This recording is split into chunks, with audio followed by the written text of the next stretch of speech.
Bu mini somsalarni xuddi pista chaqqanday yeb qo'ya olasiz. Kichkina bolachali yeyishiga ham rosa qulay bo'ladi. Eslatib o'tish mani vazifam. Bitta yurakchani bosib qo'yib keyin videoni ko'ring, ko'rib xursand bo'laman. Iliq suvga tuz solib, oddiy somsani xamirini qovurib olamiz. Biroz tindirib, mushlab, teng-ikkiga bo'lib qo'yamiz. Eng kerakli joyi ichiga suradigan yog'ini tayyorlab olamiz. Mol yog'i, o'simlik yog'i va margarin solib eritib olamiz. Endi xuddi shu ko'rinishda 1 ga 1 metr atrofida katta qilib ochib olamiz. Birinchi ochilgan qavatga eritib olgan yog'imizni teng-ikkiga bo'lib surib olamiz. Keyin yaxshilab qotgandan keyin mana sizlarga ham ko'rsatyapman, ikkinchi qavatini ustiga yopamiz.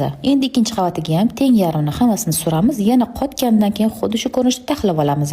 Endi xamirni salofan paketiga o'rab yaxshilab tindiramiz. Yarim soat davomida xona haroratida ushlaylar. Endi sizga qaysi biri qulay bo'lsa, o'qlov yoki jova yordamida xuddi shunaqa katta ko'rinishda ochib, kichkina bo'laklarga bo'lib olamiz. Endi nachinkasini xohishga ko'ra go'shtli, kartoshkali, tovuqli qilib xuddi shu ko'rinishda tugib olasizlar. Endi ustiga tuxum surib, ko'pgina qilib kunjutli sepib, issiqqina duxovkada pishirib olamiz. Yurakchani bosib qo'yishni unutmadingizmi?